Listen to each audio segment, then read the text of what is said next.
My family skipped my graduation, then demanded $8,000 for my sister's dream wedding. So I smiled politely, stopped their $10,000 monthly medical payments I'd made for 5 years, and watched them panic when the hospital bills arrived. Welcome back, beautiful people. Before we begin, subscribe and tell us in the comments where you're tuning in from. We love seeing this community grow worldwide. I remember standing in my cap and gown, phone in hand, checking for the 100th time if anyone had texted. Nothing. My graduation ceremony started in 45 minutes, and my entire family had ghosted me. Not a single response. Not a "we're running late," or "congratulations, sweetheart." Just silence. My hands were shaking as I walked across that stage. When they called my name, Bachelor of Science in Nursing, the applause felt hollow. I was supposed to see my mother's proud tears, my father's broad smile, my younger sister Allison jumping up and down. Instead, I saw empty seats where they should have been sitting. Later that evening, I finally got a call. My mother's voice was rushed, almost annoyed. "Baby, I'm so sorry. Your daddy's blood pressure medication ran out and we had to handle something at the hospital. Allison had a dance recital she couldn't miss. We're so proud though." Proud? They weren't even there. I felt something break inside me that night. Something I didn't even recognize as broken until much later. What I didn't know was that in exactly 3 weeks, my mother would call again with a completely different tone. That call would change everything. That call would force me to make the hardest decision of my life. That call would split my family apart in ways I never imagined possible. But I'm getting ahead of myself. You need to understand who I was before that phone call. You need to understand the kind of person I was. The kind who sacrificed everything without asking for anything in return. The kind who loved her family so fiercely that she didn't even recognize when they were taking advantage of that love. That person was me. And she was about to disappear forever. Everything I'm about to tell you is real. Every dollar, every betrayal, every moment of pain. It happened. And once you know what they did, you'll understand why I did what I did. Before nursing school, I worked 3 jobs simultaneously. While my parents spent their money on luxuries, I was cleaning office buildings at night, working retail during the day, and serving tables on weekends. My father, Dominic, had back problems that prevented him from working full-time, though somehow he managed to play basketball every weekend with his friends. My mother, Nadine, claimed her anxiety made employment impossible, yet she seemed fine when shopping or gossiping with her friends. Allison, my sister, 4 years younger, was simply expected to coast through life on everyone else's efforts. When I turned 18, I moved into a small studio apartment with 2 roommates. I was determined to become a nurse despite everything. During my first year of nursing school, my father had a minor stroke. But the family responded like he was dying. Suddenly, their financial problems became my responsibility. I started paying their insurance premiums. Then the hospital bills. Then their rent when they fell behind. Then their groceries. My student loans grew while their gratitude shrank. "You're so blessed to be able to help," my mother would say, as if my sacrifice was somehow divinely ordained. As if I had chosen this. As if I wasn't drowning in debt while making minimum payments on everything except their medical bills. I remember one night sitting in my car during a shift break, crying so hard I could barely breathe. My best friend Diamond found me there. She didn't say anything. She just sat with me. Later she would say, "Girl, you're pouring from an empty cup." I didn't listen. I should have listened. That was the first real warning sign I missed. But there would be more. So many more. By the time I graduated nursing school, I had paid approximately $38,000 toward my family's medical expenses alone. My own student loan debt was nearly $60,000. 3 weeks after my graduation, my mother called. Her voice was different this time, excited, almost frantic. "Baby, we need to talk about something important. Your sister's getting married." Allison was 22 years old and had been dating Devon for exactly 8 months. 8 months. But somehow this was the family's greatest priority.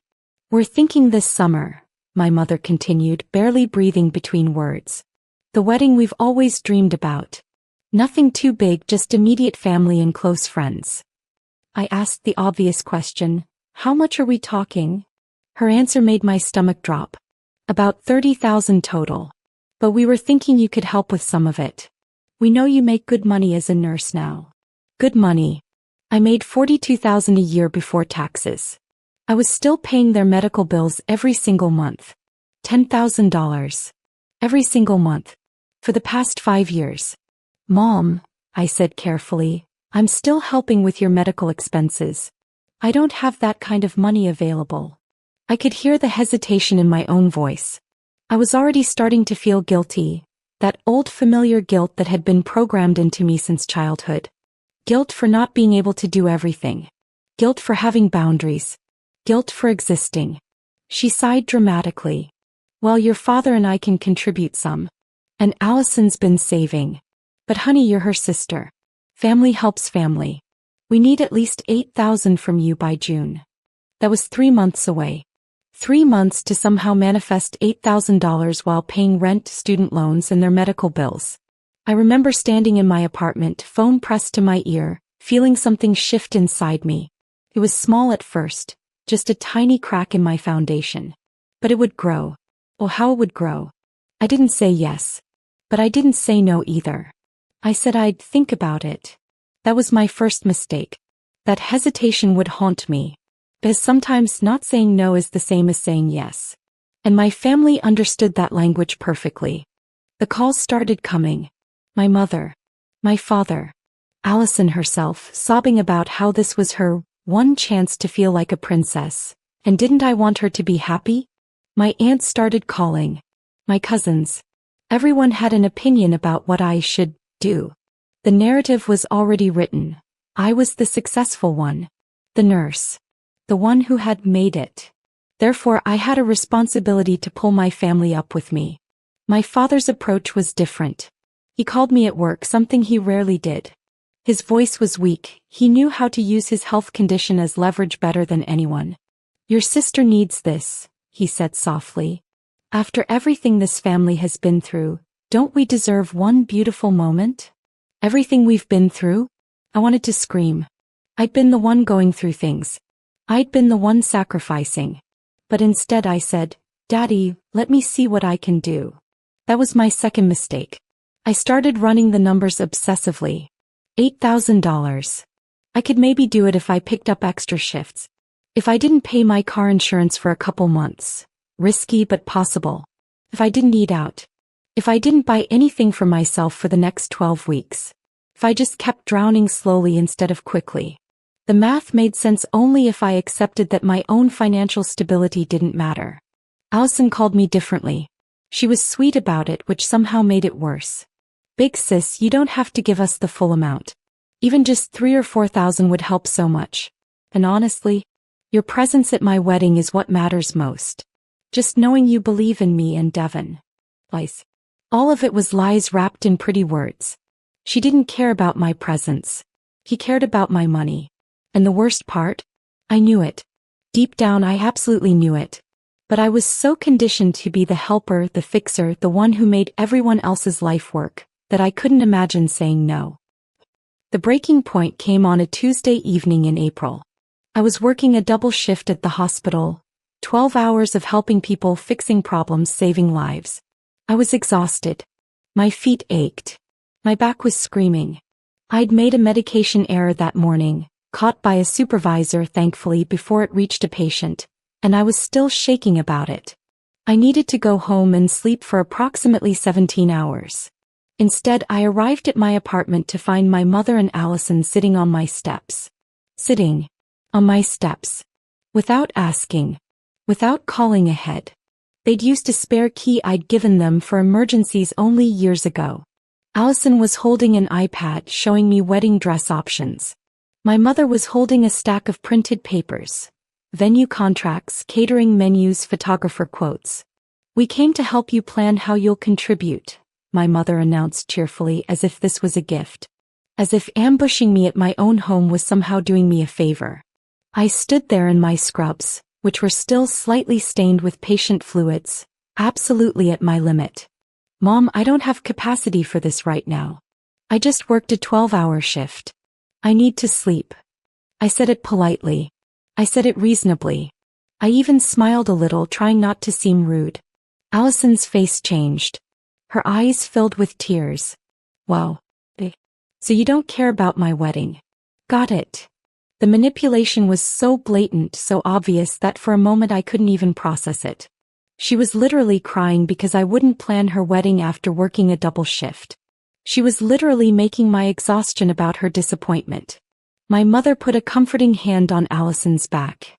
Don't worry, baby. Your sister just needs some time to adjust to the idea. She'll come around. Then she looked at me with this expression of disappointed expectation. Like I was the problem.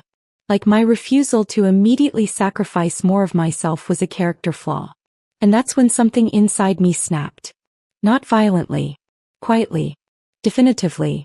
Like a bone that breaks and then sets wrong, never quite the same again. I looked at my mother. This woman who never came to my graduation, who'd raised me to believe my only value was in what I could do for others, who was now sitting in my home with her hand on my sister's back, reinforcing her belief that manipulation works. And I felt something I'd never felt before toward her. Crystalline. I see anger. Get out of my apartment, I said quietly. They stared at me. I'd never spoken to them that way. Ever. I'm not saying this meanly. I'm saying it as a fact. Get out. Now. Excuse me. My mother stood up, offended. You heard me. I walked to the door and opened it. We can talk about this tomorrow when I've slept. But right now I need you to leave. They left, shocked and furious. Allison was actually crying now. Real tears, not manipulation tears. But I didn't care. Or rather, I did care, but I was finally starting to prioritize my own well-being. That night I couldn't sleep. Instead, I did something I should have done years ago. I made a spreadsheet. 5 years of medical bill payments. 120 months of $10,000. $1,200,000. I had given my family $1.2 million over 5 years. Not counting the additional payments before that. Not counting the emotional labor. Not counting the nights I cried in my car. I stared at that number until the sun came up. The next morning I called my mother. I was calm. Rational. Prepared. I need to know the status of Dad's health, I said. Is he still seeing the cardiologist regularly? Is his condition actually as serious as it seems? There was a pause. Why are you asking? My mother's voice was defensive. Because I need to understand what's happening. I've been paying $10,000 a month for 5 years. That's a lot of money, Mom. I need to know it's actually necessary. Another pause. Then, well, yes. Your father needs his medication. The doctors say if he misses doses, he could have another stroke or worse. And the hospital visits? Are those necessary? Of course they are, Amelia. Her tone had shifted to exasperation, like I was being ridiculous. Are you seriously questioning whether your own father needs medical care? I wasn't. But I was questioning whether my family had ever genuinely appreciated the sacrifice I was making. I was questioning whether they saw me as a person or as a walking ATM. I was questioning whether this arrangement had ever been about necessity or just convenience. I need to know the actual amount needed monthly, I said. I need to see medical statements.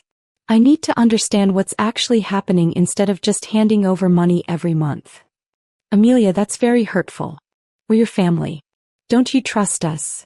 Trust. The word hung in the air between us. Did I trust them? No. Not anymore. Not after they skipped my graduation. Not after ambushing me at my apartment. Not after guilting me for basic exhaustion. Not after. I'll call you back, I said and hung up. That night I received 3 text messages. My mother, we need to talk about respect. My father, I'm hurt by your attitude. Allison, you're ruining everything for everyone. No one asked how I was doing. No one acknowledged that maybe I deserved to be treated with respect too. No one considered that perhaps their disappointment in me paled in comparison to my exhaustion in supporting them. That's when I realized something crucial. I wasn't dealing with a temporary family conflict. I was dealing with a systematic, decades-long pattern of emotional manipulation and financial exploitation. And I had willingly participated in it. I did something that would have seemed paranoid to most people, but which felt absolutely necessary to me. I started investigating my family's actual financial situation. I called the hospital's billing department. I explained I was a family member helping with payments and needed to understand the charges. They wouldn't give me detailed information, privacy laws, but they confirmed that yes, my father had legitimate ongoing medical care needs. I contacted his cardiologist's office. Same thing. He did need regular monitoring. His condition was real. At least they weren't lying about that. But the amount? The consistent, exact $10,000 every month? That seems suspicious. No one's medical bills are exactly $10,000 every single month for 5 consecutive years. I hired an accountant named Thomas who was a friend of my friend Diamond. I gave him access to my bank statements and asked him to help me understand what was happening. He spent 2 weeks reviewing the payments. When he called me back, his voice was careful, the way people sound when they're about to deliver bad news. Amelia, he said, the payments are real. They're going to the hospital and medical providers. But there's something else. According to my research, your father's insurance should be covering approximately 70% of his bills. The remaining 30% could typically be managed on a family income if they have any financial discipline at all. What do you mean? I asked, though I thought I already knew. I mean that if your parents were making reasonable choices, they shouldn't need $10,000 monthly from you. They're choosing to offload their financial responsibility onto you completely, instead of contributing themselves. They could be paying some. They could be working more. Your mother could be employed. But it's easier to let you carry everything. There was the truth I'd been avoiding. They weren't desperate.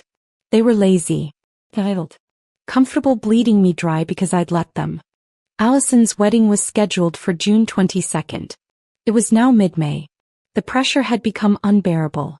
My mother was texting me dress shopping dates. Allison was calling me crying about centerpieces. My father was asking when I'd be bringing my contribution check. The wedding invitations had already gone out. I saw mine addressed to Amelia and guest, as if I was some +1 at my own sister's wedding instead of the family member who was supposedly so essential to making it happen. I decided to have one final conversation with them all together. I called a family meeting. My father was skeptical about this. A family meeting? What's this about? But he agreed. We met at my parents' house on a Sunday afternoon, a place I'd been avoiding because it always felt like walking into a trap. My mother had made fried chicken and cornbread which felt manipulative in its own way. Like she could butter me up with comfort food. Like she could make me forget my legitimate anger by appealing to nostalgia. Allison was scrolling through her wedding Pinterest board, completely unaware that everything was about to change. I need to talk about something, I began carefully. I love you all. I want you to know that first. But I can't keep doing this. Doing what?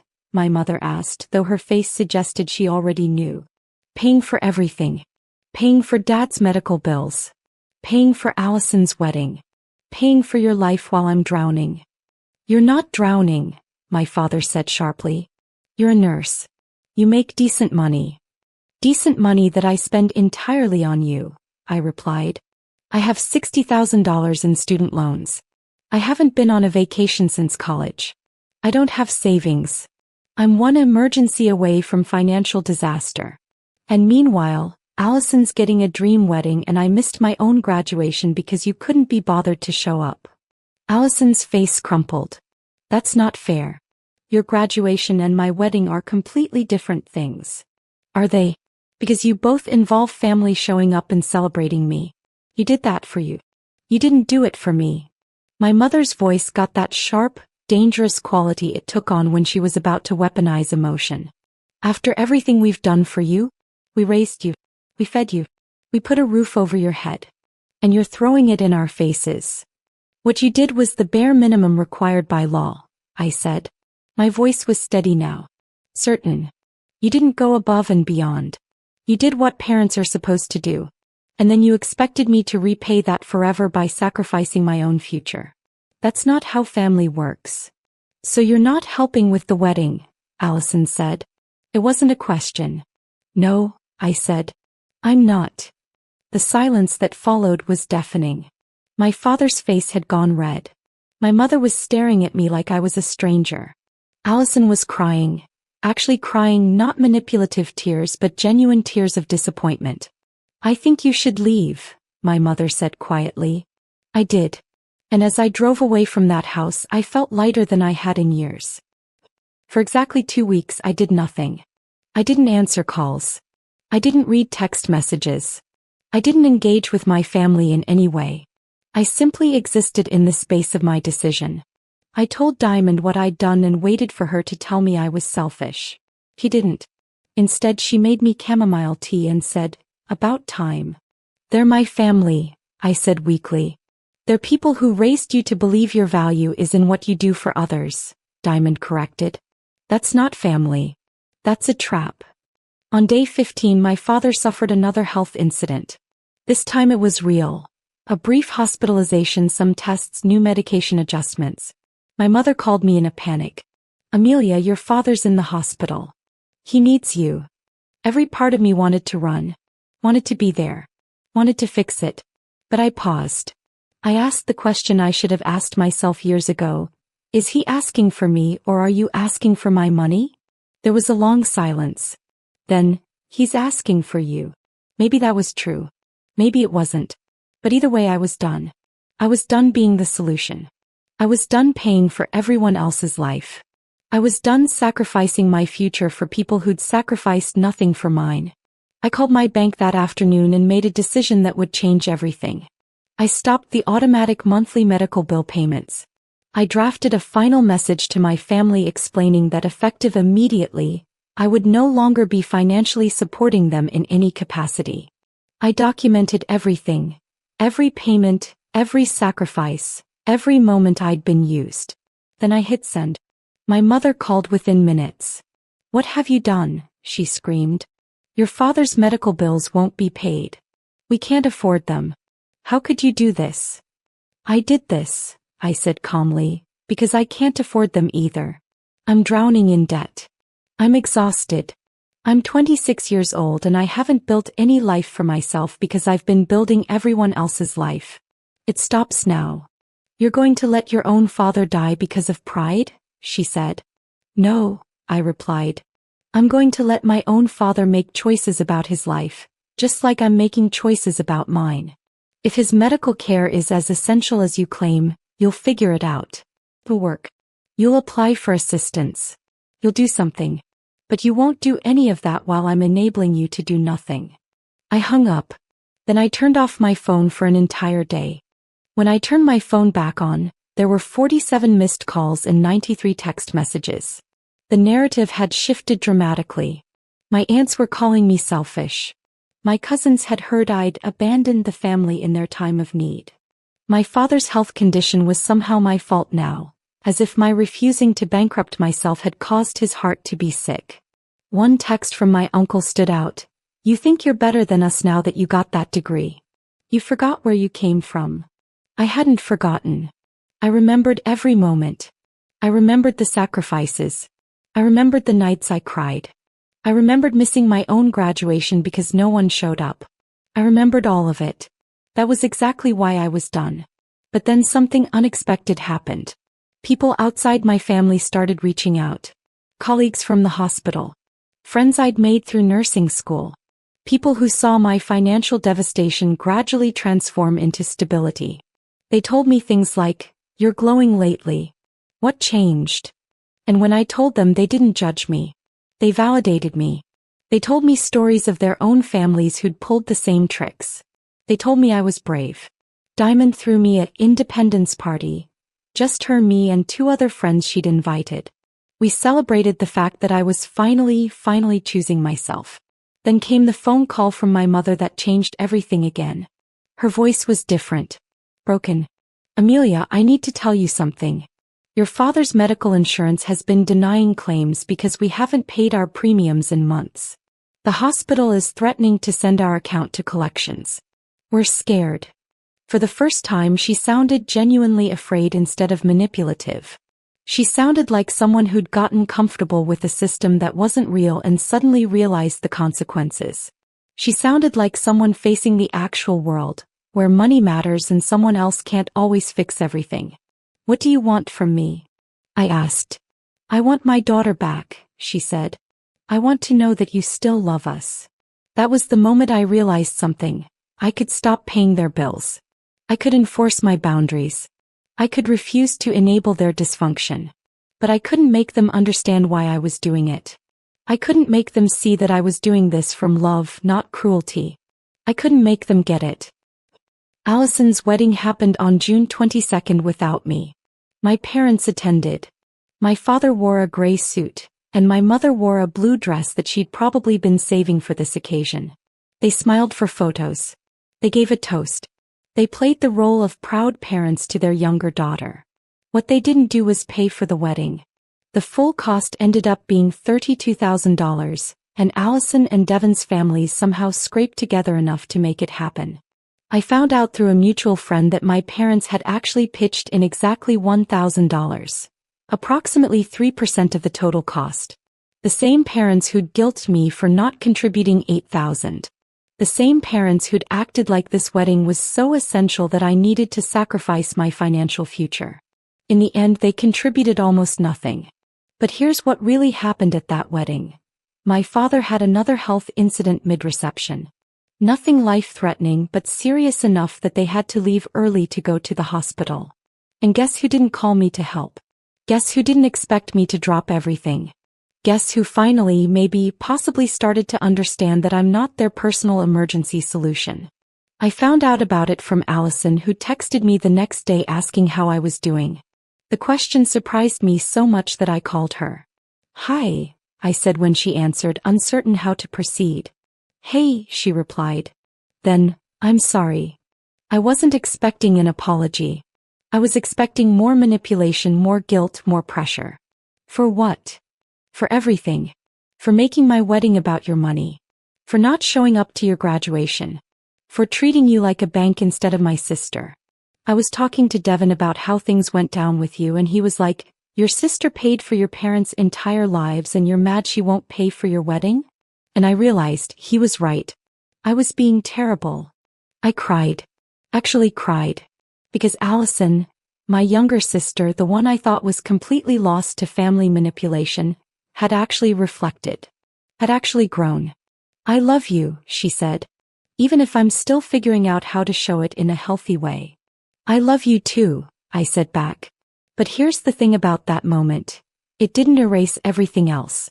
Allison's growth and genuine apology was meaningful. But my parents still hadn't come to terms with what I'd done. They still hadn't understood that I didn't stop paying their bills out of spite. I stopped because I had to choose survival. And they still hadn't taken responsibility for their part in this entire situation. 3 months after I stopped the payments, my parents' medical debt was sent to collections. My father was more serious about his healthcare needs once the reality set in. He went back to work part-time. Turns out his back problems weren't actually as debilitating as he'd claimed when there was no one to pay his way. My mother got a job at a medical office where her health insurance benefits covered most of her care needs. Funny how necessity breeds creativity. They didn't call me to apologize. They didn't reach out to explain or make peace. Instead, my uncle called on their behalf. "Your mother wants you to know that she's disappointed in how you've handled things. You've made life very difficult for everyone." I didn't engage in that conversation. I simply said, "I'm happy they're finding their own way," and ended the call. But what happened next was unexpected. A social worker from the hospital where I work reached out to me. She'd been assigned to a patient, an older man with heart disease who reminded me immediately of someone. It was my father's doctor, and he'd mentioned something in passing that the social worker felt I should know. "Your father came in for a checkup yesterday," she told me. "And he told his doctor that he's been thinking a lot about his relationship with his daughter. He said that his daughter had to set a boundary because his family was taking advantage of her, and he's finally understanding that her boundary saved her life. He's actually proud of you, though he doesn't know how to say it." I stood in the break room of the hospital where I worked, where I'd spent 5 years paying for my family's life, and I cried. Not sad tears. Not angry tears. Just release. My father had finally gotten it. It took almost losing me completely for him to understand that my sacrifice wasn't selfless. It was self-destructive. and that by stopping I'd actually saved both of us. 1 year after I stopped the payments, my family is still adjusting. My mother and I have a tentative, careful relationship. We see each other maybe once a month, and the visits are pleasant but still fragile. My father and I have had exactly one genuine conversation where he acknowledged his part in what happened. He said, "I took advantage of your love and I'm sorry." Not a perfect apology, but a real one. Allison and I have rebuilt our relationship in a healthier way. She started therapy. She's learning about boundaries. She's becoming someone I actually want to spend time with instead of someone I'm obligated to support. But here's what you need to know about that choice I made. The choice to stop paying, to set a boundary, to let my family face the consequences of their own choices. It was the hardest decision of my life. And it didn't fix everything. It didn't magically make my family see me as a person instead of a resource. It didn't eliminate the guilt that still whispers sometimes late at night. It didn't make me bitter, but it did make me careful. It made me selective about who gets access to my emotional and financial resources. I'm 27 now. I'm still a nurse. I still care deeply about people. But I've learned that compassion without boundaries becomes complicity. I've learned that self-sacrifice isn't virtuous if it requires you to destroy yourself. I've learned that family is a privilege you have to keep earning, not a debt you have to keep paying. My financial situation has stabilized. I'm paying down my student loans. I've started a savings account. I've taken a vacation for the first time in 5 years.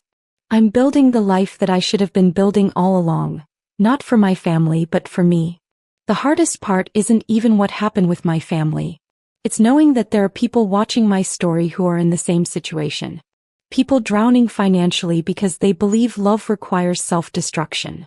People missing their own graduations, metaphorically or literally, because they're too busy cleaning up everyone else's mess. People saying yes to things they should say no to because they don't even know they have the right to say no. If that's you, I want you to know something. You have the right to choose yourself. Your boundaries aren't selfish. Your needs matter. Your life has value beyond what you can do for other people. And sometimes, the most loving thing you can do for your family is to refuse to enable them anymore. Sometimes, the act of saying no is actually the act of saving everyone, yourself most of all. This is my story. And I'm finally at peace with how it ended.